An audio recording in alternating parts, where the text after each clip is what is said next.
Good morning, good afternoon, or good evening, wherever you may be, and welcome to today's webinar on plot of forecast updates, tourism recovery on track, both new challenges. We have a fantastic line of speakers with us today to drop some information about what's going on within the region on recovery. But before we begin, let me first introduce myself. My name is Paul Bremner. I am the Chief of Staff at the Pacific Asia Travel Association. Now I'll be your host and moderator for today's webinar. Now, before we get to our first presentation, just want to go through a couple notes with you all here this afternoon. Firstly, I know many of you are familiar with Zoom, so I'll just go through this real quick. As you see at the bottom of your browser, there is a chat function and a Q&A. For the chat function, feel free to engage with other participants.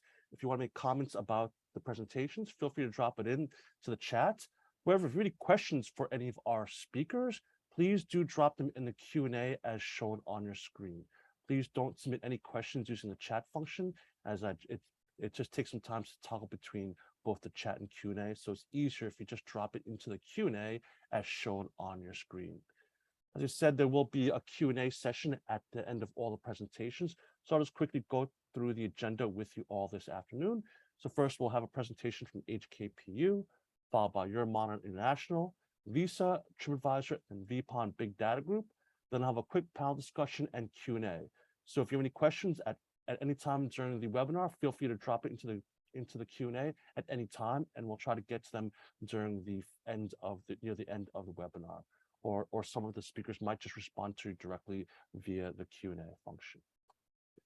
So as said, we have a fantastic line for speakers with you today. But first, our first presenter, you know him very well. He's HKPU has helped us with our forecast for many years now. So ladies and gentlemen, please welcome to give us an update on the forecast. He's the Associate Dean and Mr. and Ms. Chan Chak Fu Professor in International Tourism in the School of Hotel and Tourism Management at the Hong Kong Polytechnic University, Professor Haiyan Song. And he was also joined today by the Assistant Professor, School of Hotel and Tourism Management at the Hong Kong Polytechnic University, Dr. Anyu Lu. Okay. So with that, Professor Song, it's over to you. Okay, thank you. My colleague Dr. Liu will share the screen. At the same time, good afternoon from Hong Kong. Today, I'm going to take you through first the background of the part of forecast, and then update you about the method we use in forecasting, and then Dr. Liu will take you through the result. So actually, part of is the forecast 2022-2024 was first released last year, November, and the result was then further updated in April this year and August this year. So this actually is the third update. So there are three scenarios developed in the forecasting process, taking into account the situations of COVID-19 involvement and also the level of border reopening. And in considering all this information, we developed three scenarios: mild, medium, and a severe scenario, depend on the COVID situation and opening up policies in various destinations. So after making the forecast, we also went through a judgmental adjustment to make sure that we take into consideration of all available information, not only from our model, but also from the experts. So these are the destinations. Don't too fast. These are the destinations that we did forecast for. Basically, 39 destinations within Asia Pacific. As you can see, these destinations can be divided into sub-regions. Actually, the results are presented in those sub-regions. Next. So this is the forecasting process that we followed. First of all, we use econometric or time series models.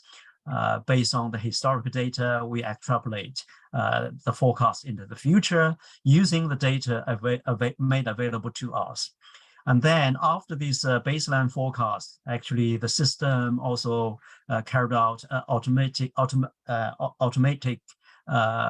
scenario forecast based on the parameters that we set for the future of tourism demand.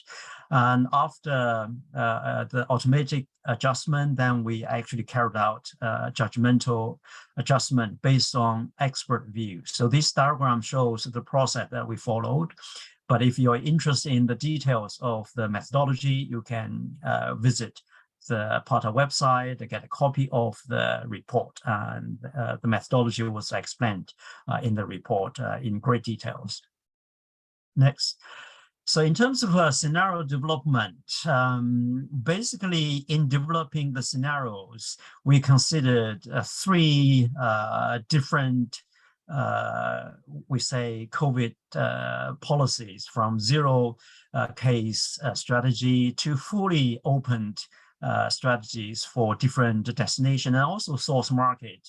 And there's something in between, for example, maybe some type of restriction, but it's partially open and so on. So these are the three different type of COVID strategies that we considered in developing our scenarios.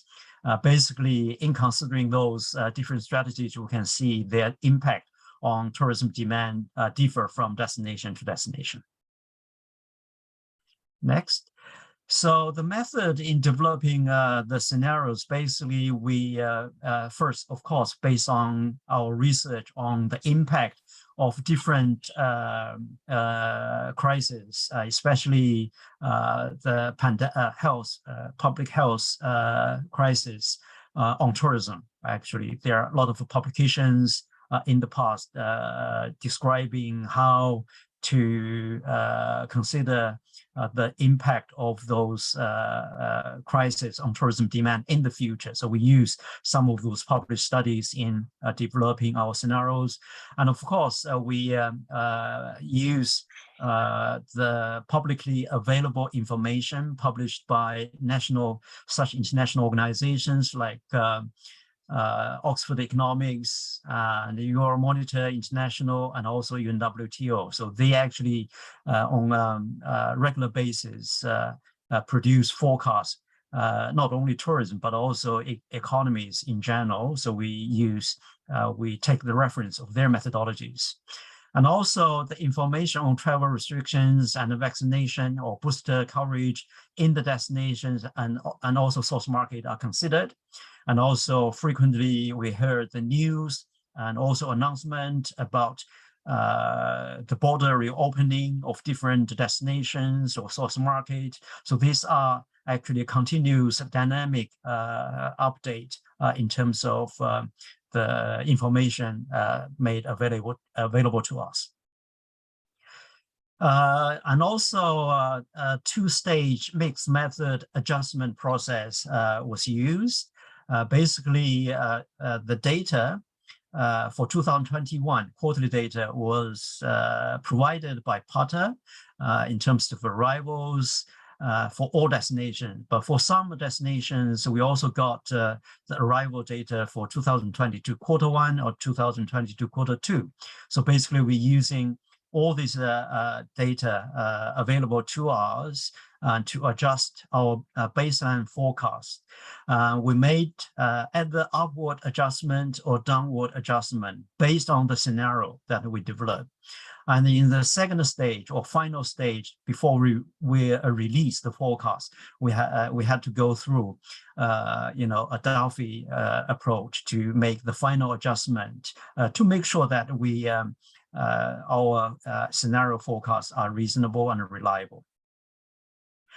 Okay, so these are the destinations which we made a significant adjustment in the process based on the latest data and also information available. Basically, China, we further adjust down because of the zero COVID policy, and also New Caledonian was just downward, and Cook Island was just downward. All these actually are the adjustment were made based on the latest information or data provided to us. And also for the destinations was significant just upward include Maldives and Turkey, French Polynesia, and Hawaii, because these destinations are fully open, so there's no restriction at all. So our initial adjustment was a little bit conservative. Now it will adjust upward.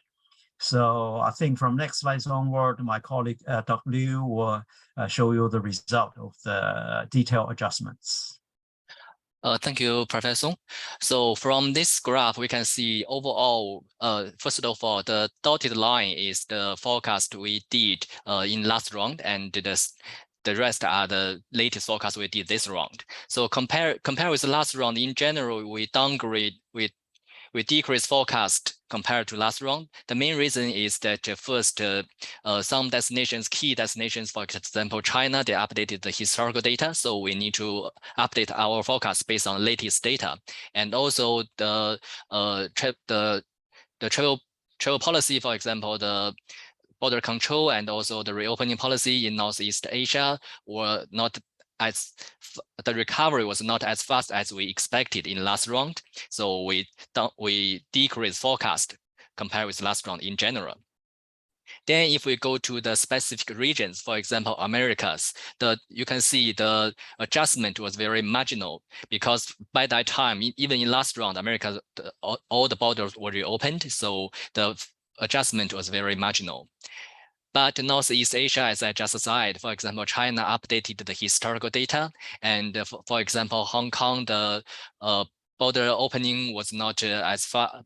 Hong Kong, Japan, Taiwan, the border reopening policy was not that as fast as we expected. So in general, for Northeast Asia, we decreased the forecast a lot. Then for South Asia, very marginal. Southeast Asia, you can see that for 2022, we downgraded the forecast a bit. This because although by that time, the Southeast Asia has already opened the border, but key source market, for example, China, Hong Kong, they still have the lockdown, their border were not open yet. So in this round, we decreased forecast a bit. Then for West Asia, which is different, we upward the forecast in this round, because in West Asia, mainly Turkey, they have already reopened the border, and the key source markets are from the from Europe. So based on this reason, we increase forecast in this round. And for Pacific, you can see that mainly we decreased the forecast in the mild scenario. A similar reason that the key source market, for example, China, Hong Kong, they still not open the border. So we downgraded, we say, the mild scenario in this round. Then if we go to the specific destination, for example, Canada, the border were fully open in last round. So again, the adjustment were very marginal. USA, the same. For Japan, if you know that in last round, Japan announced that they are allowed group tourists to visit Japan. And I think just last week, they announced that individual tourists will start to visit Japan, although we haven't got an exact date, but based on this information, so we increase forecast of Japan in this round. Maldives, we also increase the forecast in this round, partially because of the fully border reopening, and also the key source market, although except China and Russia, other key source market of the Maldives also reopened their border. That's why we also increased forecast of Maldives in this round. Then French Polynesia, although this is a small destination, but we just want to include the French Polynesia here to show you that when in this round we knew that the border is reopened, then we will adjust our forecast, increase forecast for the next 2 or 3 years. Similar to Hawaii, due to the reopening of the border, so we increase forecast.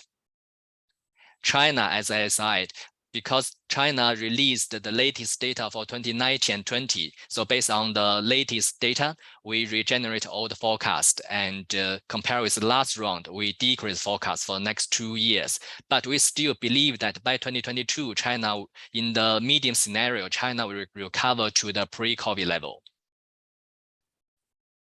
Hong Kong is similar due to the latest wave in Hong Kong, and the recovery rate of Hong Kong, recovery process of Hong Kong is lower than the expectation when we did forecast the last round. So this round we decrease the forecast of Hong Kong a bit. Again, we also believe that by 2024, Hong Kong will also recover to the pre-COVID level, particularly if China reopened the border, the recovery of Hong Kong market will be very fast.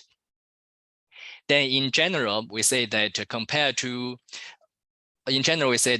based on the latest 2021 data, the Asia Pacific will experience an average 3.44 decline rate over the forecasting period. But by 2024, we believe that in the medium scenario, the total visitor arrivals to Asia Pacific will reach 685.5 million. Compared to 2019 level, is almost recovered to the pre-COVID level. Then over the next 2 or 3 years, the Pacific expects to have the highest recovery rate, partially because Pacific regions destinations are far away from other destinations, so it's easy for them to control the spread of the pandemic, and also easy for them to implement the border policies. Comparatively, the recovery rate of the Americas is a bit slow. In the mild and the medium scenario, the recovery rate will be 114% and 97% compared to the 2019 level. This can also reflect because the key source market of the Americas are the Europe. So this can partially reflect the increased travel costs in Europe and also the impact of the war between Russia and Ukraine. That's the impact to our inbound destination to the Americas. And I think this is the last that I want to share. Thank you very much.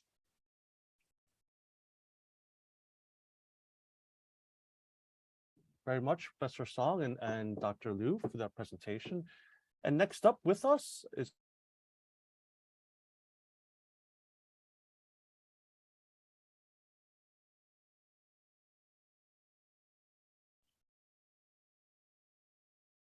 I think we lost Paul.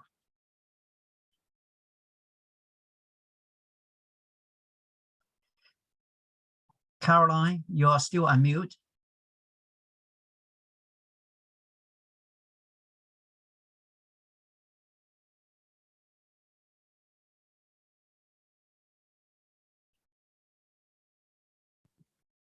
Hello.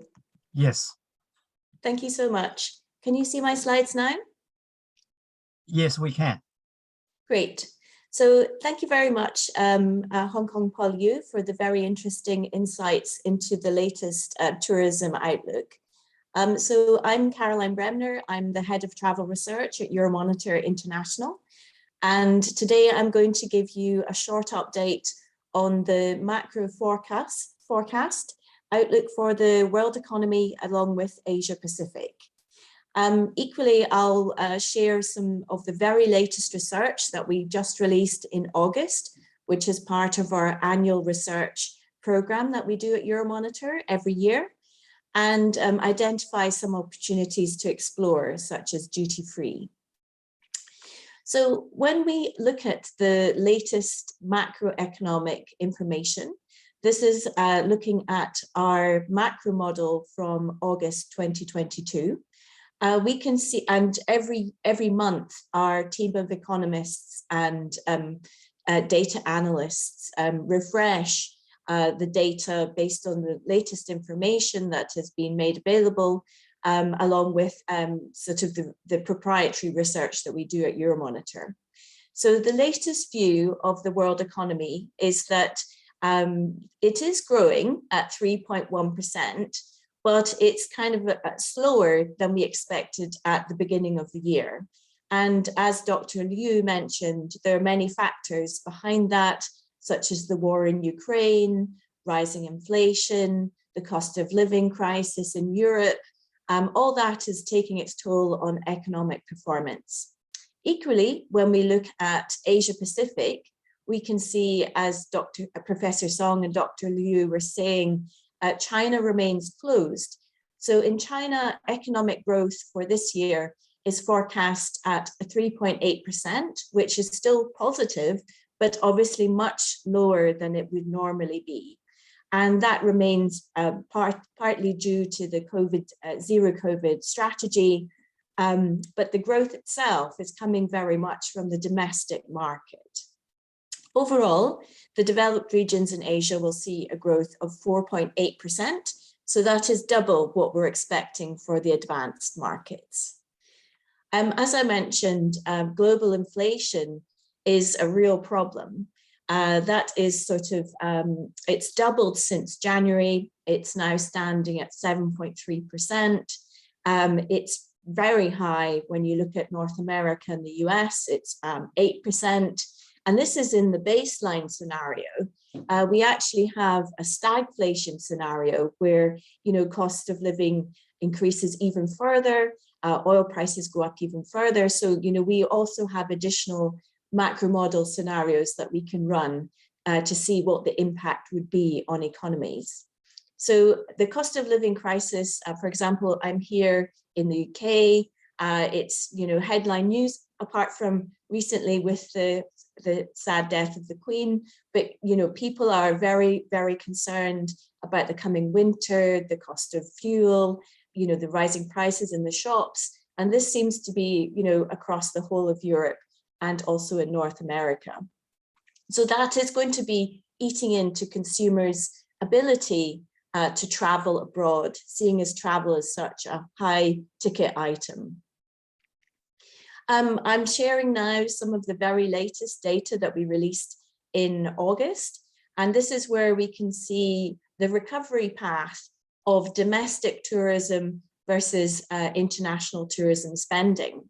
And we know that domestic was a great substitute at the peak of the pandemic, and many people enjoying staycations and rediscovering their local areas, which has been really fantastic to keep economies going during the worst of the pandemic, and also creating authentic local experiences for residents, which can equally be repurposed for the international market.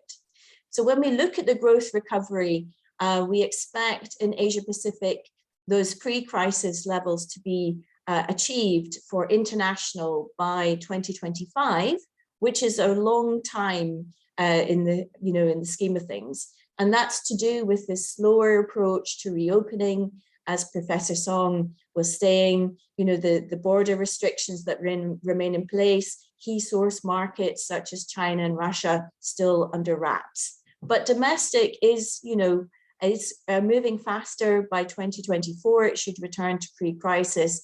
And there's a very large volume of domestic trips that we forecast for 2022 of 5 billion in Asia Pacific alone.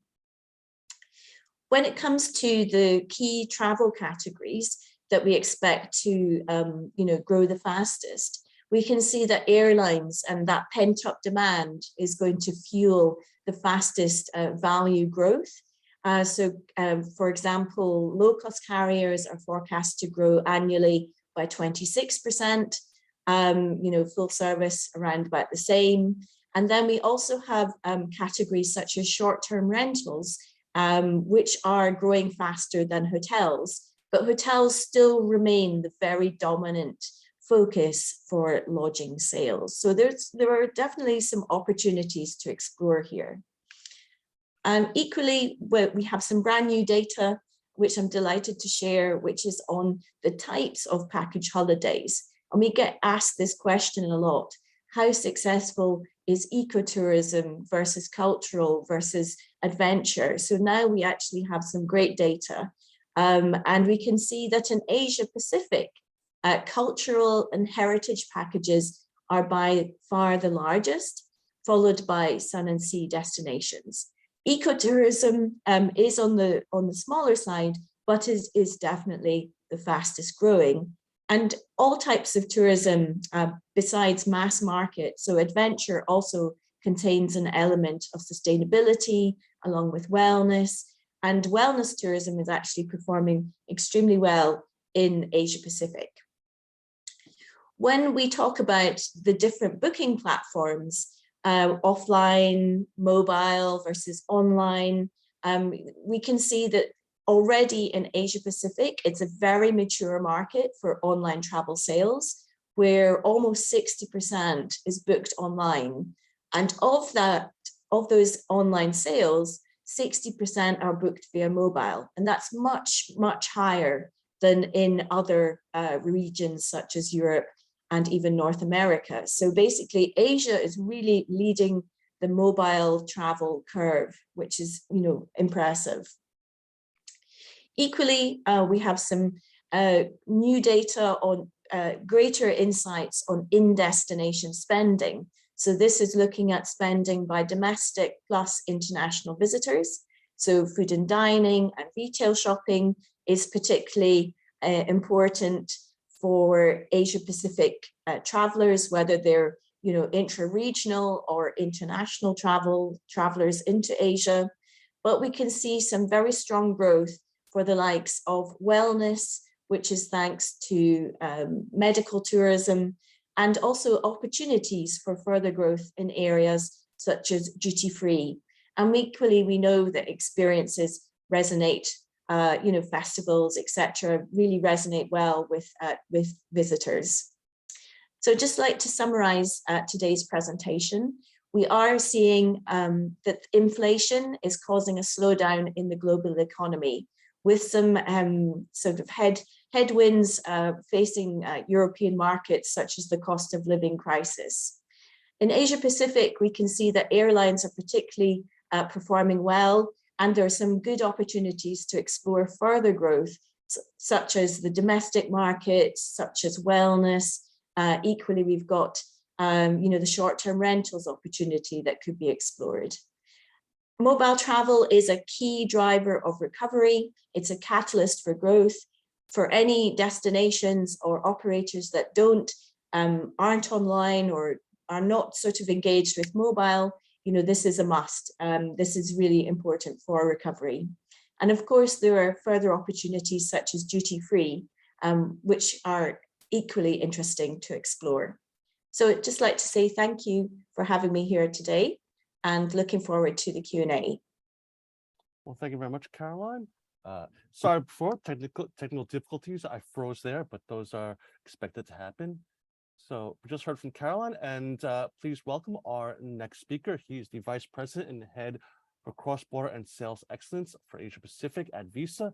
Ladies and gentlemen, please welcome Mr. David Fowler.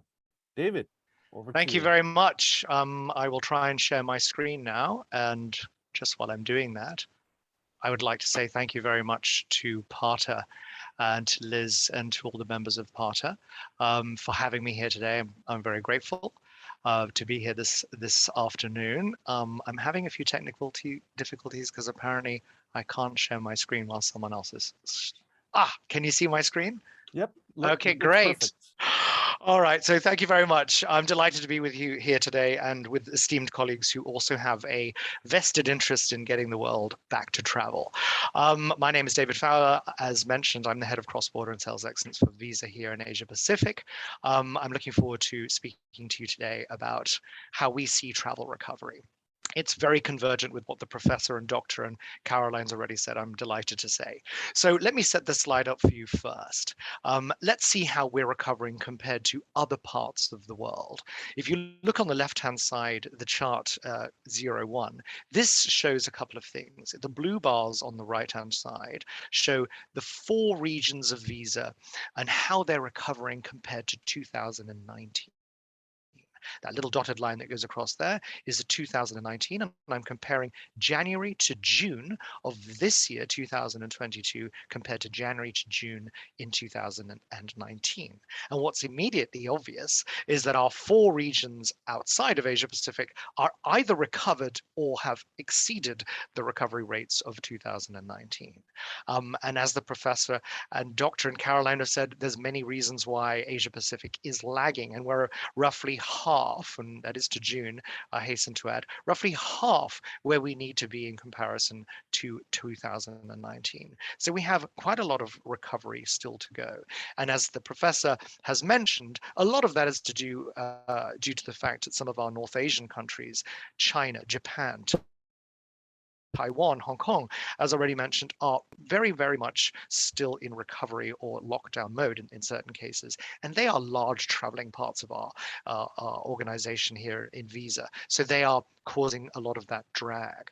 If you look on the right-hand side, the chart number 2, that charts our entire journey with regards to payment volume across the COVID period. So you can see there we start in January 2020. And you can see the very quick deceleration of growth or payment volume, and you can see the entire journey that we've gone through. Have a look towards the end where it says return to travel. Thankfully, we are in that phase now, and you can see from March 2022, you can actually see how the chart is very nicely trending upwards. Now, if we extrapolate this using some of the research that's already been showcased, we estimate that we will be returning to travel from an AP perspective sometime in 2023, probably towards the end if everything goes well in North Asia. So very much in line with other speakers' extrapolations and return to travel recovery. Let's have a look at the individual basis. Let's have a look if we deconstruct Asia. This slide here shows which markets have recovered again to that same 2019 sort of benchmark, if you like. And if we start on the left-hand side, we see that Malaysia is one of the only markets so far that has exceeded that 2019 benchmark. You can see the next tranche of countries are around 70% of that benchmark. Vietnam, India, Singapore, Thailand. The next tranche, not far behind them at 60%. And you've got markets like Australia and New Zealand in there who have really, really had a very hard time recovering very quickly. Now, obviously, on the right-hand side, we see the Japans, the South Korea, Hong Kong, mainland China, and Taiwan. You can see just how far behind the leaders they are and just how important they are with regards to our travel recovery. And as I think the professor mentioned, when they do recover, they will recover very quickly, God willing. So let's have a look to some of the intentions. And Caroline mentioned this in her, where are people going? What do they want? Who's recovering? What are the likelihood of travel intentions? So we looked at the intentions. We looked at this back in February. So this is February and their intentions to August. It's a slightly different timeline. And these change very regularly, and we do this analysis twice a year. So if we have a look on the middle slide here, it says, obviously, like everyone has mentioned, leisure travel is far likely to recover in the short to medium term than it is for business travel. And where would they like to go? Heavy influence on domestic, as Caroline very much mentioned, but international is coming back. The next time we do this survey, I imagine that international to be a far greater part of the circle than it is. And you can see the difference between leisure and work there as well from the international point of view. Where I see some considerable convergence with what Caroline just mentioned is, what are the factors influencing where people are traveling and why? Obviously, the two largest ones, reconciliation, meeting with family, that sort of pent up need to travel and reconnect with family is the first reason. And joint with that, the other side of that coin, which was really interesting, was the uniqueness of the destination. I think Caroline called that the culture and heritage side of things. This is really interesting. So one half of the sort of recovery, if you like, is let me get back to my family and my friends and people I know. And the second bit is let's get me out of the country that I've been in for such a long time and go see something really different. And then as we go down that, the cost of the trip, of course, family and friends live there, and other decisions with regards to the destination have major factors with regards to influencing that cross-border travel. One thing I wanted to really focus on here when we think about consumer behavior and how that's changing is something Caroline mentioned very strongly in her presentation, and that was the digitization of the travel experience. In this example here on my slide, what I've done is I've taken the original slide I showed you about our journey over the COVID period to lockdown, recovery, and return to travel. And I've superimposed contactless transactions, international contactless transactions. These are transactions made with your mobile phone or with your card tapping, as opposed to dipping or swiping, where the card or the mobile phone remains in the person's hand, isn't handed over. It's all about that desire to make sure that touching things or unnecessary exchange of cash, etc., is reduced. This was a big surprise for us. We already knew the digitization with regards to booking was very, very mature, but the exponential rise in contactless transactions in source outbound countries, that is, for example, a Singaporean going to London or an Australian going to Hong Kong. This is significant. And the trend line there is far higher than any of us might have predicted. So as Caroline very much mentioned, the digital age is very much here. If I were in the travel and tourism business and I was a small merchant, if I was a hotel, if I was anything that was connected to receiving tourists, I would be paying very close attention to the fact that tourism and travel expect to have that contactless experience. They don't want to touch quite so much. And this was a very, very surprising statistic when we had a look at that. So let's look at how travel priorities are changing in addition to what I just mentioned there. Caroline mentioned about full service airlines. Have a look at the known and trusted. So the four sort of titles here are what we're seeing: known and trusted, health and hygiene, insure and protect, and digital, digital, digital. None of this will be a surprise to anyone, but as Caroline mentioned very strongly, full service airlines versus budget airlines. We see this in the data. Safety and quality assurance. I myself, unfortunately, was traveling on a budget airline a few months ago, and I got stuck for 7 hours in the airport because they canceled the airline on me. And trust me, I'll be having anxiety if I ever take a budget airline in the near future. So full service it is for me. And we're seeing that in the data. Health, and that's about trust. It's about making sure people get their refunds. They know they've got the flexibility, all those good things. Health and hygiene goes without saying. Where our country, where consumers feel very strong that there are good health regulations, where there are good COVID-19 protocols, that's still staying around. People go where people are going to feel safe and where they feel that they can actually be protected. And that comes to our next one, insure and protect. Cancellation and refunds, very important towards deciding where people go and how they go and who they choose to book with and go to. And not having to worry about health care expenses, that insurance when they get to the destination countries, very, very much weighing on the consumer's mind. And we've mentioned digital and contact-free. Absolutely critical, critical.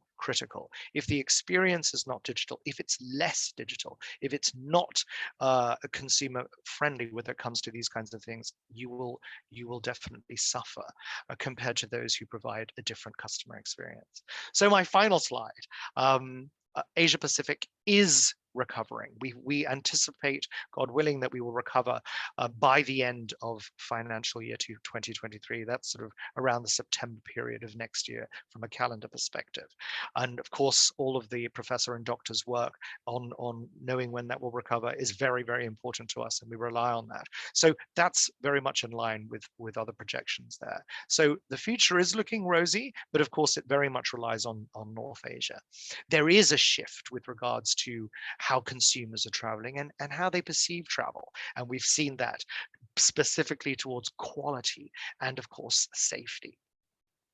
Travel, leisure travel is recovering the fastest. I think we all know that, and we know the reasons why. We think business travel will probably lag by about a year, but of course it will recover. It will also look quite different in the future as well. And the final plea and the final sort of message here, I think I've made a few times now, is spending behavior is different. And we are seeing fewer people traveling, and those that are traveling are spending a great deal more. And those that are traveling are expecting very, very much a digital experience, and that experience and that expectation is growing all the while. So thank you very much. It's been a pleasure being with you here today. I look forward to any questions later on. Thank you, David, for that presentation. Really very surprising seeing that numbers on the digital, on the contactless payments. So actually very, very interesting. So if you have any questions for David, feel free to drop in the Q&A. We'll be back with him after the final presentation. So we'll move on to our next presenter, and with us from TripAdvisor, he is the Global Industries Relations Associate Director. Ladies and gentlemen, please welcome Mr. Fabrizio Orlando. Fabrizio, over to you. Hi, Paul. Good morning, good afternoon, everyone. Good evening, wherever you are in the world. First thing first, thanks a lot, Paul, Liz, and the entire Tata team for the invite. I'm very, very happy to be here. I started sharing my screen. Can you please let me know if you can see it? Yep, I can see it. It's all good. Amazing. Again, thank you very much. My name is Fabrizio and I lead the industry relations team at TripAdvisor. So what we're going to focus today is pretty much echoing some of the things that the other panelists so far mentioned. And we're going to have a look at what we're seeing in terms of recovery, what we're seeing that is going on in the world and in Asia Pacific specifically. And then we also conducted a survey with close to 3,000 respondents, some of them based also, of course, in Asia Pacific. And we're going to see how our data interact with what consumers told us. I think the good news, and I want to start with that, and it's basically echoing what Carol and David and the professor said earlier. Travel intent is maintaining an upward trends. People do want to travel. People are traveling this year. And you can see in this slide how 2022 is performing very, very well and is reaching and is very close. We're actually closer than ever we were in August 2022 to pre-pandemic 2019 levels. And of course, we're way ahead of 2020 and 2021 levels. When we look at year to date, we know that we reached in August 20, within the first 8 months of the year, so from January 2022 to August 2022, we reached 85% of 2019 levels, which is extremely, extremely positive. And we're actually 41% higher than the first months of last year, which was the first year in which we were seeing travel rebounding, people getting out and travel again. And when we look specifically at the month of August, which has been one of the best in 2022 so far, we know that compared to August last year, we had a 13% higher traffic volume on TripAdvisor, and we reached 95% of 2019 levels, which is just 5% shy of the amazing volumes of 2019. As we all know, the travel trend was in constant progression. So 2019 has been one of the best years we had in travel before, of course, 2020 and COVID hit. I think when we look at Asia Pacific specifically, there's a very, very positive trend. We're getting traction in the region. Of course, there are other regions that, for the reasons that my fellow panelists mentioned earlier as well, are recovering or started recovering quicker than Asia Pacific. But in this moment, APAC and Latin America are the two regions of the world where we're seeing the sharpest improvement. When we look at the actual number, we know that in Asia Pacific specifically, we were talking earlier about global. Now we're focusing on Asia. We know that in August, we reached 82% of 2019 levels. We were 76% in July. So August improved even better. We went even better than the previous month. And year to date, we're 70% higher than year to date, so January to August 2021 of last year. When we zoom in the top 10 markets, top 10 countries for traffic on TripAdvisor, we can see how we are improving this year as well. Focusing on Asian markets, we have Japan and India. It's very important to mention that those are two of the three countries with the highest improvement that we're seeing, especially when we look at the year-over-year growth. Again, when you look on the left side, and there's Japan, which is actually the market that is improving the best, that has improved the best in August 2022 versus August of last year, but also in year to date, which again means January of this year until end of 1st of January until 30th of August versus the previous year. We have a 106% growth. That means that in the first 8 months of this year, traffic in Japan was twice as big as it was in the first 8 months of last year. And again, of course, it was recovering from a very strong lockdown and restriction situation, but that's very, very positive to see. And also when we look at the month of August of this year, we have a 77% increase compared to August of last year. And when we look at India, which is more on the right-hand side of the slide, we see that it's the third country that has the best year-over-year, in this case, August 2022 versus August 2021 growth with a very positive 19%. Why I mentioned that? Because it's very important for us to see, and again, it goes without saying that also my fellow panelists mentioned earlier, that there's the Asia Pacific and the world in general are recovering. And there's a lot of very, very positive traction in Asia Pacific. We know that international travel is sort of a barometer of how travelers perceive travel itself. The safer it is to travel, both from a health perspective, but also from a financial perspective, the more people will travel internationally. And I think it's very interesting to see that pre-pandemic, 38% of travelers in Asia Pacific were traveling internationally, 62% were traveling domestically, so within their own country. Of course, this dropped in 2020. There was no need to show the numbers. But when we compare it to August 2021, which is, in any case, a month in which in the world people were traveling again, it was a huge, huge decrease. But again, positive side, silver lining, August 2022, we're seeing an increase. It's a 11% growth compared to August of last year of international travel intent, which is, again, a little bit shy of pre-pandemic level, but this is getting traction. And it's due to a lot of differences. We know that Japan and Taiwan, you can see there on the right-hand side of the below chart, they have been struggling a lot. David was mentioning earlier, they've been struggling a lot with long lockdowns and impossibility for Japanese and Taiwanese to travel abroad. So of course, this is not as good as it was pre-pandemic. But on the other side of the spectrum, we know that Singaporeans, Australians are traveling abroad. And again, I'm trying to spin it always on the silver line. And I think that Singapore, South Korea, Malaysia, Philippines, Indonesia, and even Japan and Taiwan are progressing, and the share of international intent in August 2022 was higher than July 2022. So again, a good progression towards the feeling of traveling, of safety in travel. No need to go through all of that, but you'll have time to see that. But we also wanted to understand what are the most sought after domestic destinations and international destinations for travelers. And there's a good mix, I think, in both top 10s, with India, Thailand, and South Korea dominating for domestic travel. So those are the markets in which people are traveling the most domestically. But also, when we look at international travelers, so people from everywhere in the world looking on TripAdvisor to Asian destinations, we see another good mix. We have Thailand, we have Indonesia among the most sought after. But overall, there's a nice consistency across those destinations that are the most sought after in 2022, but were also searched on TripAdvisor pre-pandemic. Now that I gave you sort of an overview according to our data of how the market is going globally, and again, we zeroed in on Asia Pacific, I also wanted to share some interesting findings that we have from a full spring travel sentiment, fall for the Northern Hemisphere, spring for the Southern Hemisphere.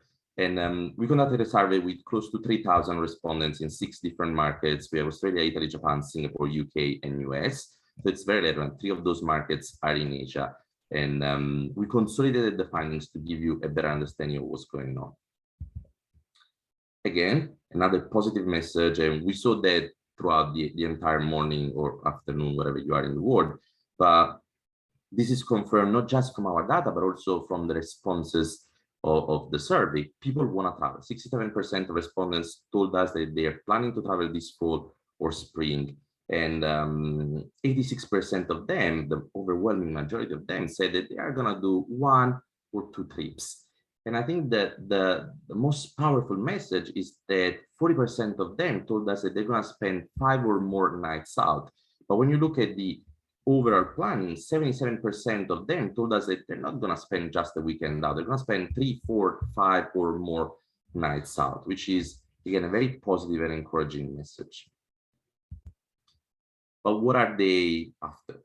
Travelers are looking for immersive experiences. 30% of them told us that they want to explore the destination that they're visiting. They want to have a culture field trip that will allow them to actually discover the destination, the place where we're going. You see then beach trip, of course, much needed rest, road trips, shopping, and wellness and spa follow. We also did break down the data into 2 other different sort of approach. When we slice them by age, we saw that Gen Z are more likely to plan a shopping trip. Boomers are more likely to plan road trips. And when we slice the data by country, we also see that US, Australian, and Japan travelers are pretty much focused on road trips that grew a lot during pandemic, as we know, while Singapore travelers are more focused on planning their trips, their next trips around the shopping experience that they want to have. Of course, we know inflation is growing, costs are rising. So we really want to understand how much of a factor this rising cost of life, and Karen mentioned it earlier a lot as well, how much of an effect this will have on travelers' behavior and travelers' intent of exploring the world.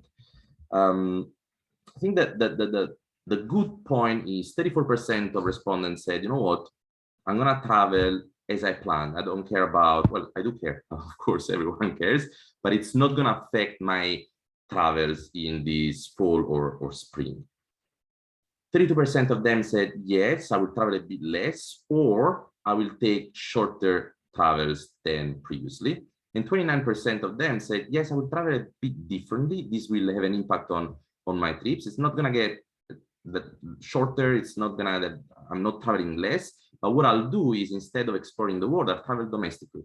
I'll travel closer to my home, which was a trend that we saw very strongly also during 2020 and 2021, where we were seeing the first spikes of travel rebounding.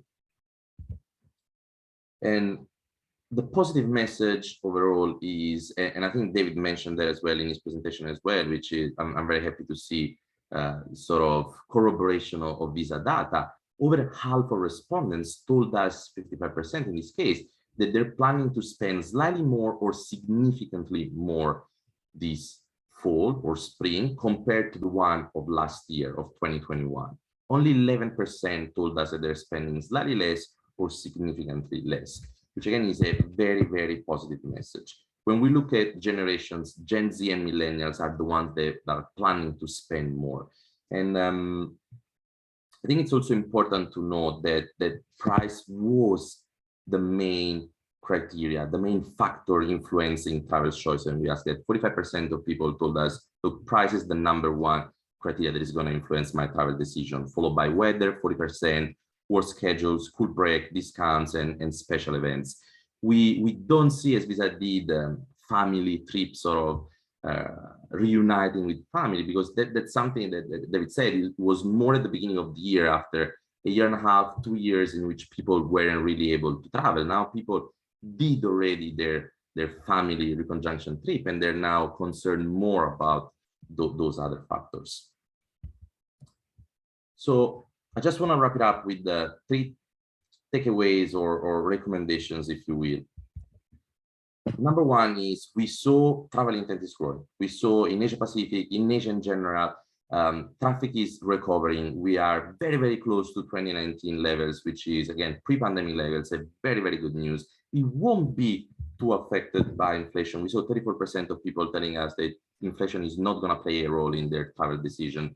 So we really believe that businesses and destinations in general should be ready to capture this growing traffic. They should be able to offer immersive experience. They should be able to capture the interest of travelers and stand out from competition. TripAdvisor is about discoverability, especially for small businesses, small destinations.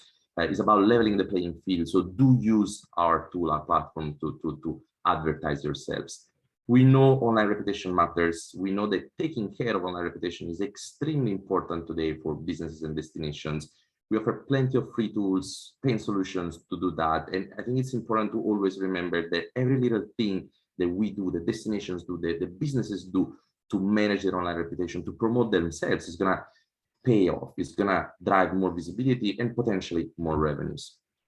Last but not least, we saw that travelers want to explore the world. They're willing to spend this spring/fall more than they did last year. We know that 55% told us that they plan to spend more, 35% they told us to spend similar to last year. We need to make sure, they need to make sure, destinations and businesses need to make sure to capture these increased spend and possibly a contactless spend, but they need to make sure that they promote again themselves on TripAdvisor and on any platform out there so that they can capture these increasing spend.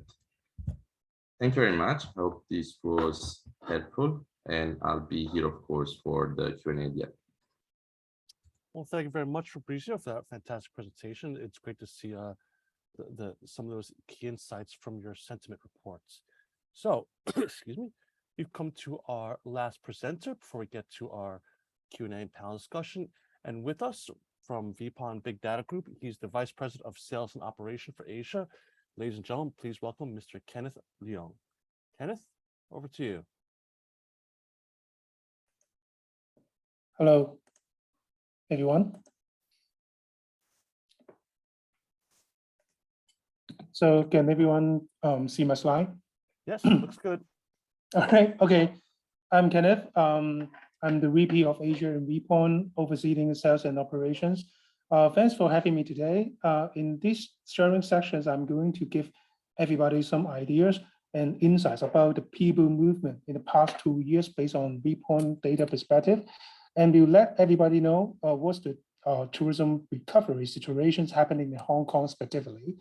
Let me first to quick introduce VPON. We are Asia's leading big data company, focusing on effective data-driven business by AI algorithm technologies, such as the data analytics, business intelligence, and data activations. We actually founded in Taipei since 2008, and currently we have 8 regional offices across Asia, covering Japan, Taiwan, Hong Kong, China, and Singapore, and Thailand market. VPON has been building our own data management platform and mobile advertising network for years, where we connect unique device ID data and with 900 million of MAID mixed with first, second, and third-party data on a daily basis. We keep refreshing every day the data, and also we have 21 billion of biddable inventories across Asia Pacific market for data activations. You know, our clients from different industries like government, banking, investment, and tourism board, they invest in data, AI, and advanced tools to optimize their mobile digital footprint and O2O marketing strategies. Okay, just a quick one to introduce the company, but let's get right into the topic for today. Just take a look at this data released from open market. We can see the COVID outbreak start in 2020. Hong Kong aircraft movement has sharp decreased by more than 70% in 2020 versus 2019. But then you can see it was started resuming after the second half of 2021 as well. So, well, you know, over these 2 years, I believe Hong Kong people get used to living with COVID together, and proven that they have strong intentions to get start traveling, especially business travels, including myself. Look at this travel trend. Following a more and more flexible tourism policy release, not only Hong Kong, but also other countries. You could see Hong Kong passenger traffic in terms of all ports in and out is resuming gradually, and it continues its uptrend throughout the entire 2021, and it actually kept increasing from April to September in 2022 as well. So now we are all aware of the recovery trend in Hong Kong, and what's the next up to do is to capture the local or cross-border marketing opportunity. Just look at this insight from VPON Global Data Management Platform, where we can capture the Hong Kong audience data across overseas. When we talk about the macro environment, we can see Hong Kong citizens was actually moving to other countries during 2020 to 2021. We find UK is the most popular country to move, and following by China, Taiwan, and US. So in the coming couple slides, I will share everybody some mobile preference change in between 2020 versus 2022 in terms of the difference of their mobile usage preference. So first of all, how it works. Here I would like to first demonstrate our VPON Charter DMP, which is our unique data platform in Asia, where we can capture the travelers in terms of their inbound and outbound travel paths and shared by their mobile device ID to the different countries. By processing more than 60 million tourism behavior data covering their digital footprints and distribute more than 1,000 tags, but then we are able to analyze the real-time online and offline customer behaviors of an international travelers, including their purchase behavior, destination preference, and their nationality, so that this is how WePoint can really capture and analyze the data. So, so what's the change after COVID outbreak? Let's first to zoom into Hong Kong local footprints. We can see the changes in people local activity in between before and after the pandemic. Especially, Hong Kong government has implemented the social distancing restriction policy. People changed their habit in terms of their group gathering, where we find the user distribution has declined by 21% during their weekend life. And then when we look at the audience profile and their interest before the COVID outbreak in 2019, we can see Hong Kong people would love to explore like cosmetic, property, education, airline, and or travel, which is segmentized by their gender, app preference, app preference, and the device language, so that the outlook about the audience interest before the pandemic here. So then let's fast forward to 2022. What's the behavior change after that? Or we call this as a new normal.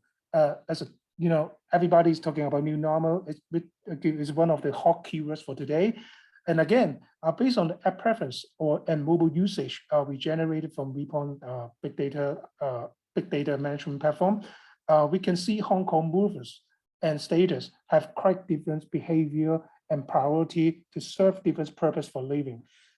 Say for those movers, they may be looking for telecommunications, banking service, education, or property in other country. For status, they're actually looking for entertainment, more lifestyle, or F&B in local for living as well.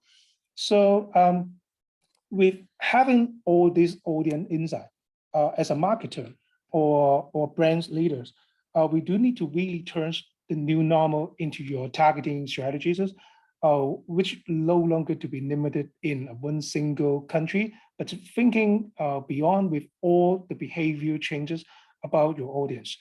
Then combine with the first, second, and third party data and target them in real-time O2O. I believe it could be able to improve your marketing efficiency. So to conclude, I'm sure that data is kind of the global language as the gateway to another business opportunity. In a way, no matter you're doing travel business, e-commerce business, retail, or banking service, the first thing to do is that take a step back to get to know the trends, which keep changing every day, to understand your audience behavior change compared before and after the pandemic.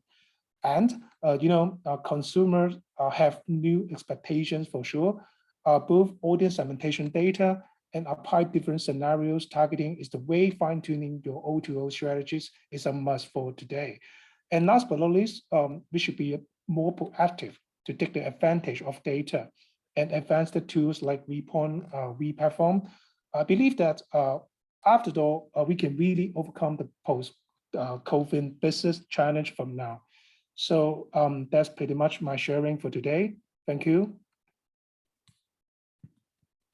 Thank you very much, Kenneth, for the presentation. And now we're going to get to the panel discussion. So if you have any questions, feel free to drop them into the Q&A now. And I'd like to welcome back all of our speakers. Kenneth, you can stop sharing. So David, Caroline, Professor Song, Fabrizio, and Dr. Liu, please do come back. And we'll get into a couple quick questions, and then maybe we'll get some questions from the audience. So, there's all the information was great. It very much was aligned. I love the fact that, culture and heritage, all the different research has shown that culture and heritage, something that people are really looking for. But I want to pose one question to all the panels here. There's a couple of different issues that we should be aware of. What is the sort of the biggest issue that people should focus on as we look towards recovery in terms of the challenges that lay ahead? Is it inflation? Is it the border closing of China and reopening, or is it the conflict in Russia and Ukraine? What is it that really is going to make an impact on how the industry, especially this region, recovers? Anybody? David? Okay, thanks for asking me. I think it's all of what you've mentioned. No single issue could be sort of higher in isolation than the other. I think inflation, fuel costs, even foreign exchange rates, when you look at travelers going to France as an example because of the euro drop, I mean, everything is connected. But if I had to choose one for visa in specific, it's certainly the fact that the Chinese are not traveling, except for students, I hasten to add. So we're seeing, China is such a big part of Asia Pacific recovery for us that the fact that they are not traveling, Taiwanese and Hong Kong as well for that matter, and Japan is very, very slowly opening up. I would say for us, that's our biggest challenge. As I mentioned before, and I think the professor or doctor mentioned, when things do change in those markets, it will recover very quickly. But the longer they take to recover and for policy to change, this could have a significant impact on us. So for us personally, I think at Visa, the China recovery is absolutely critical to AP overall recovery. Yeah. Yep, Professor Saul. Okay. For me, although I agree, all the things mentioned are important in terms of the recovery. But for me, actually, the most challenging thing may be the supply of labor after COVID-19. I have experienced, I traveled to Europe twice over the last 2 months, and I can see there's a lot of consequences as a shortage of labor, cancellation, flight and service quality, and so on and so forth, right? I think when during the COVID-19 period, a lot of small and medium-sized businesses, especially hospitality and tourism business, has been closed, right? And people move on to other professions. And I think the most challenging thing for me in the next 1 or 2 years will be shortage of labor and also supply of tourism product and services. And Paul, I want to echo what the professor just said. That's something that we're seeing as well on our reviews. And we saw in 2020 and 2021, the fact that the quality of the service sometimes was not matching the expectations because of labor shortage. And we know, especially in Europe, probably that's a bit of an issue. But as David said, also for TripAdvisor specifically, outbound Chinese travelers that travel into other Asia and Asia Pacific countries is one of the sort of the thorniest point that we need to address to make sure the recovery fully hits 2019 levels and progresses forwards. You want to add anything, Carolina?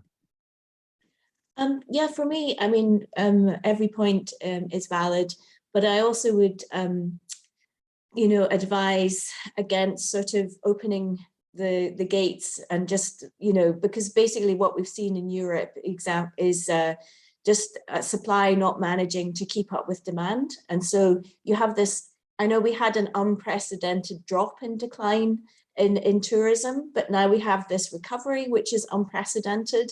And so there is a danger if you snap back too quickly, then you're just going straight back into over tourism. But then you have that added with, the COVID and the cases rising. So it's a very tricky balance that needs to be struck to ensure that we also keep an eye on that sustainability path that the industry should be on. Well, thank you very much. It actually leads to one of the questions here in the Q&A. So I guess I'll just say it now. So the question is, to any of the speakers, can any of you comment on the significance or impact of climate change and sustainability concerns on travelers' intent to travel as the industry recovers? And how can the industry reconcile this? So that's the question. It's an amazing question. I can go first if no one else wants. Oh, I think it's a great question, and it's definitely one of the most important topics that we as an industry need to address. We know that travelers are looking for sustainable alternatives. We know that we conducted a survey recently, and by recently, I think it was April. We know that 65% of respondents told us that sustainable travel is more important now than ever for them. I think there's an intention to action gap that we as an industry need to address. People say they want to travel sustainably. Do they find enough information to do that? If they do, are they willing to travel sustainably? This is another set of questions that need to be asked, but and our job will be to fill this gap between the intention and the actual action. I think that this is the most important moment for us as an industry, again, to come together and make sure that we help travelers find these sustainable alternatives and allow them to travel more sustainably. I would agree with that. Certainly, from our clients' perspective, it's not just related to travel. It's related to the ethos of everything they're doing. If sustainability is not front and center of the organizational ethos, whether it's travel, whether it's their products or positioning, it's going to leave them behind very quickly.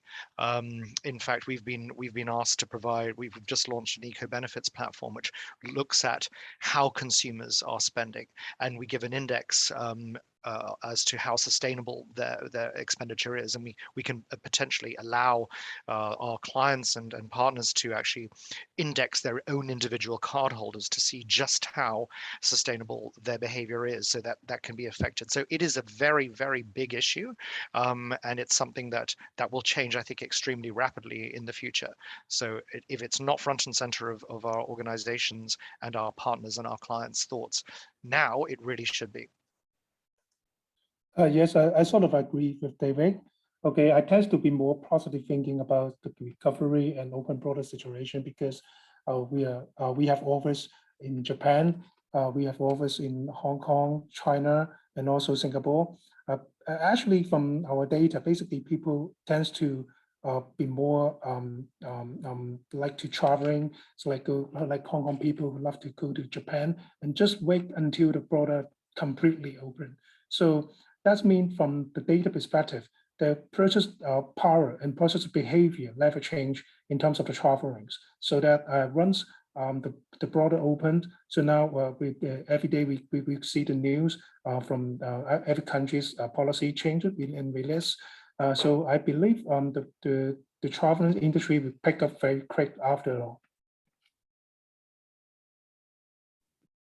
I was going to add that we do various surveys. So we speak to 40,000 consumers, and 2/3 of them say that they want to have a positive impact on the environment through their daily actions. Equally, we can see that they're choosing, 65% of them are choosing sustainable travel versus 75% choosing mass, but actually the gap is narrowing because sustainability is increasing in the interest that it's gaining from consumers. And then on the other side, we asked travel businesses, are you engaged with the 17 sustainable development goals? And every year it increases, but it's only 55%. So there's like 45% that aren't engaging with it. They aren't offering carbon tracking. So there are some, as Fabrizio says, these disconnects. But interestingly, when we did ask travel businesses, will your consumers pay more for sustainability features built into the products and services? 57% said that they would spend between 5 and 10% more. But obviously much lower if you're charging 20%. But if you put it up front and say this product is sustainable, then it's going to be more appealing in the long run, because it resonates with consumers and how they want to live their lives. Well, it's great to hear, and it's an extremely important issue. Climate change is I want to say the next disaster. It's actually the next crisis. It is the current crisis that we should also be focusing on. So it's good to hear that people are choosing sustainable options. But then going to something that David had shown in his slides, the sharp rise in contactless payments. Is that something also driven by sustainability? Like, is tech and sustainability sort of driving that sort of pushed into tech and contactless payments? Is that maybe one of those sort of components in that drive? I would love to say that the two are connected. I think in the case of contactless adoption, one of the things the COVID pandemic did allow is for certain markets in developing markets and other markets such as the US, for example, to catch up and invest in some of the point of sale technology, which is paying off with regards to the massive uptake, coincidentally or otherwise, of the desire to limit the number of interactions that consumers have in the marketplace. And what wasn't surprising was the rise of contactless, because that has been happening for some significant time now in key markets. What was surprising is just how much the pandemic accelerated that, and you saw that on the slide. And when we do our research as to people, why they're making the decisions, they do not want to handle, and they don't want other people handling their payment credential, whether that's a phone, in particular a phone or a card. And I think it's more, if I'm very honest, to do with the sort of need for cleanliness, quite frankly, and the worry that touching too many things could cause adverse side effects. But then sustainability, if I'm completely honest. But the whole digitization movement speaks to sustainability. The more digital we are, in theory, the more sustainable things can be. So actually, it has a nice subset in terms of the sustainability factor. But I think what's driving that, if I'm being very honest, is more about cleanliness and hygiene than it is necessarily sustainability. Yeah, and showed from a bunch of the slides there that health and hygiene, of course, will be the #1 factor in determining where your next vacation is. Professor Song, yes. Yeah, just to probably supplement a little bit more in terms of contactless payment and also digital payment. I think probably Visa will see this as a competition type of transaction system, but it's coming up. Probably will be coming strong in the future as well. Especially some of the online payment systems such as Alipay, WeChat Pay. These are actually, especially when Chinese tourists traveling, I see a lot of destinations already using Alipay, WeChat Pay.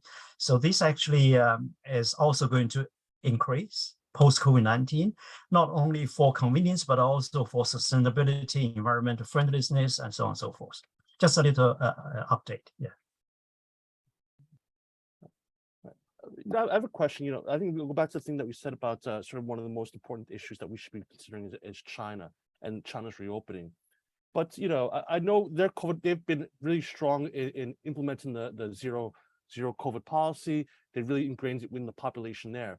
So do you think when the borders open that it'll be like a floodgate, or it's an opinion thing, or will it be more of a slow sort of recover, like outbound from China? I guess just from around the room, just your thoughts on that.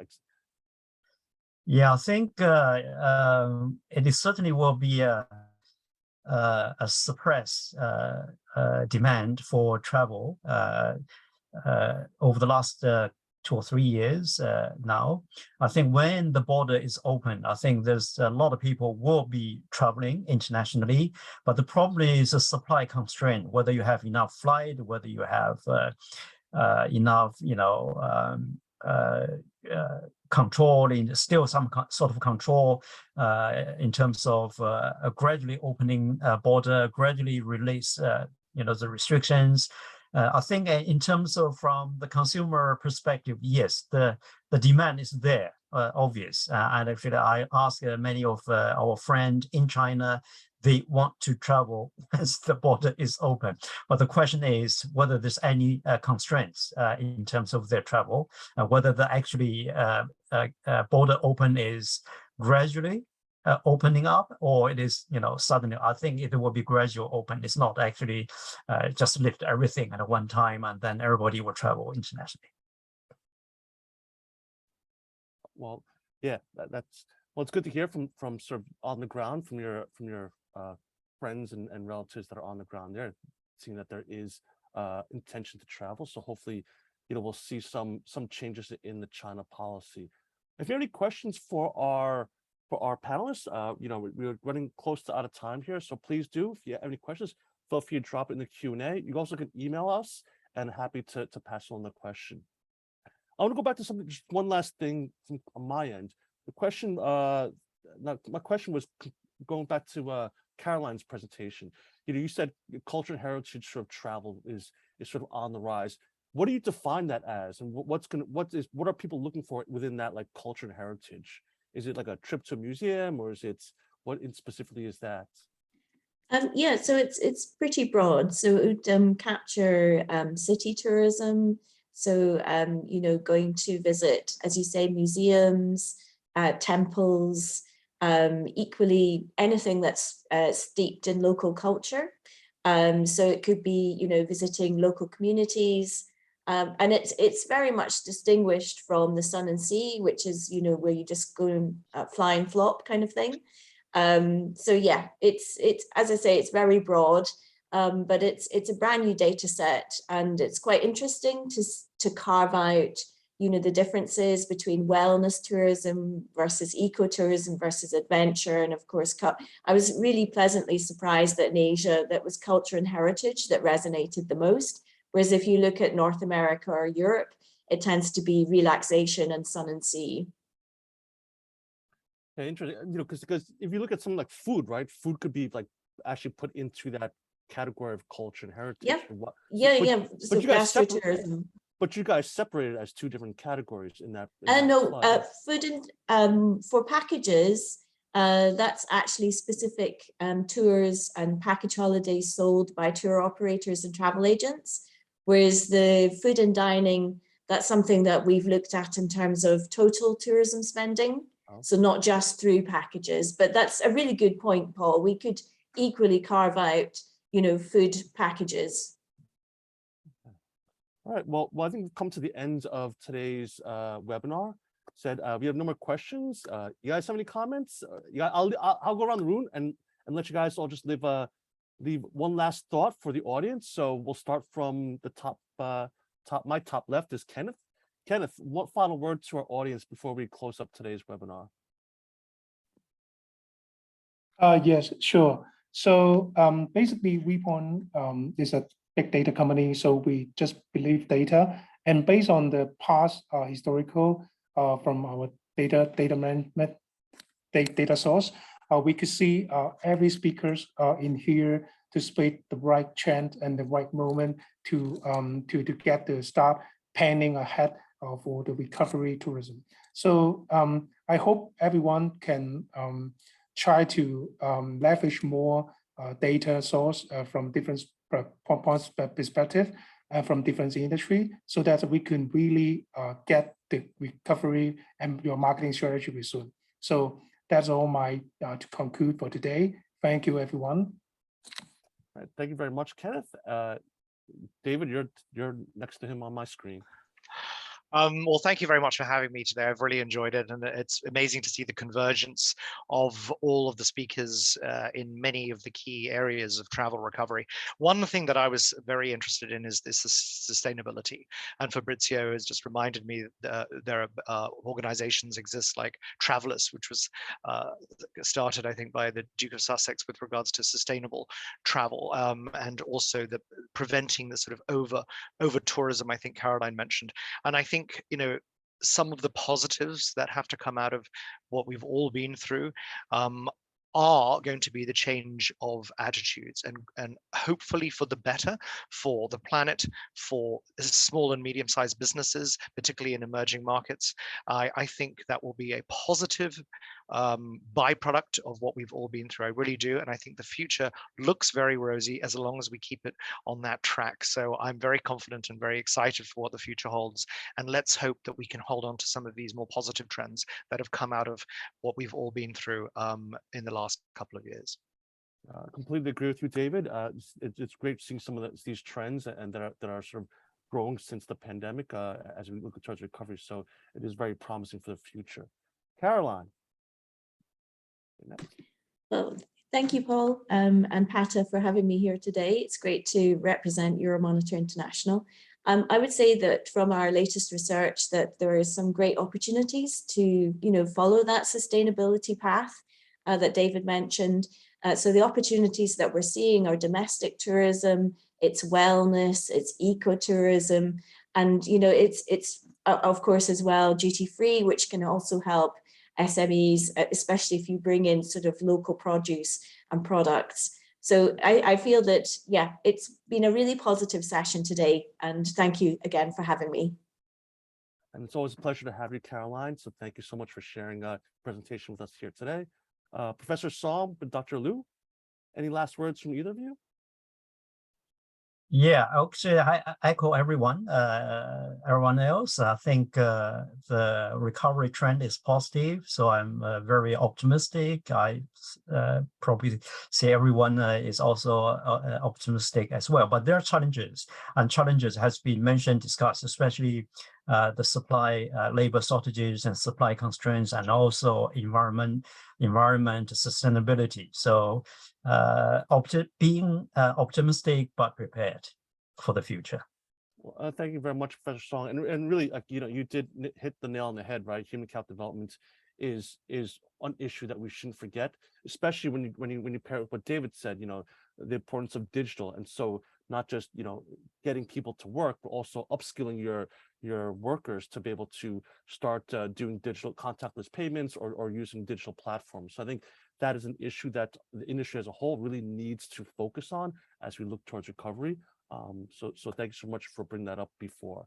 And Fabrizio, you're the last one on my screen. So last thoughts from you. I mean, the best things are always have already been said, but I think I want to echo what everyone said. We're very positive. We're seeing a very good recovery, which is exciting and for our industry in general. As the professor said, there are some issues that we as an industry collectively need to address. Labor shortage, of course, is one of that. Digitalization, it's not really an issue. It's something we should aim towards as an industry. The travel industry is changing. We need to understand where it's going and how we can support destinations and business owners around the world. And we also have an opportunity to rebuild back in a better way, embedding sustainability and not using it as a sort of a nice to have, but embedding it to business models of destinations and businesses around the world. So I'm very excited for the future. There's a lot of work that we need to do as an industry collectively again. And but I'm very, very, very positive of what lies ahead of us. And of course, I want to wrap it up saying thank you, Paul and Liz and the entire Tata team for inviting me, us, I guess, and for the very informative session. Well, thank you very much, Fabrizio. And that's what PATA does, right? We try to bring you the trends that are happening within the industry to help us sort of learn how to rebuild it and rebuild it better than before. But we can't do that without you, all our speakers here, for sharing your knowledge with us today. So thank you to all of you for taking time out of your busy schedules to be with us this afternoon. So thank you, Kenneth, Caroline, David, Fabrizio, Professor Song, and Dr. Liu. Thank you so much for your time. You guys can leave, and I'll just do a quick wrap up before I finally close this webinar. So thank you so much. Thank you very much. Bye-bye. Thank you very much. Thank you. Thank you. Bye-bye. Bye. So I wanted to share a couple things before I wrap up today's webinar. We're looking at closures was a big thing, especially China closure. So I want to just let you guys aware of. Sorry, if I can just find this. Apologies. I just want, if you haven't noticed, we've been releasing a weekly dashboard. Here it is on my screen. As you can see, it's a weekly dashboard for our Asia Pacific snapshot. Shows, you can see from this weekly newsletter, it's released every Wednesday. It shows that the inbound, outbound travel statuses for various countries within the region. We can't feature all of our government members, but we do rotate them. And if a government member has a new update, we then of course include it with in the weekly dashboard, as you can see here. So not only does it have an easy to read quick look at the pandemic status, inbound travel and outbound travel policies, but there's also different news regarding each of the different countries, destinations within the region. So from some recovery news, pandemic status, policy updates, and as well as we do plan to add some marketing campaigns for our various government members. So if you haven't received it, you can subscribe fairly easy. I can send you a link if you haven't gotten it, or you can email me and I'll get you on the list. And my email is fairly easy. It's paul@pata.org. So it goes out every Wednesday. So do keep an eye on it if you are subscribed to it. If you haven't, let me know and I will get you on that list. couple more things before I close this up. I want to make you be aware of our upcoming events and activities. So today we have an update for our forecasts. So actually we'll be releasing the actual report next week, the 22nd. The data will also be uploaded to Pada Empower. So there you'll be able to see the updated forecast numbers in Empower, but the publication will be available on our website the 22nd next week. Of course, you can still download our Asia Pacific forecast from the beginning of this year, our specific destination ones, and our second quarter updates are available now on our websites. Just a couple of events that are coming up. We have our 16th edition of the UNWTO Pada Forum on Tourism Trends and Outlook under the theme Transforming Tourism, Understanding Trends and Capitalizing on Change. This is September 18th to 20th in Guilin, China. Registration information is on our website, so you can, I think, register and view it virtually. We do have a webinar. This is our Pada Youth Symposium. It's actually open to all. So it's over, it starts on Tuesday, September 27th. So it's open to the public. You'll hear from Audra Morris, who's actually our ambassador for sustainable gastronomic tourism, Andrew Chan, and also Chirodeep Chakraborty from Manor Hotels. So if you're interested, feel free to register for that today. We have our Pada Gold Awards virtual presentation on October 7th. So if you submitted an application for Pada Gold Award, you will find out on that day, so October 7th. So please do mark it into your calendar. If you're interested to see who won a Pada Gold Award this year, feel free to register on our website. And our next our big event that's coming up in October 25th is our board meetings.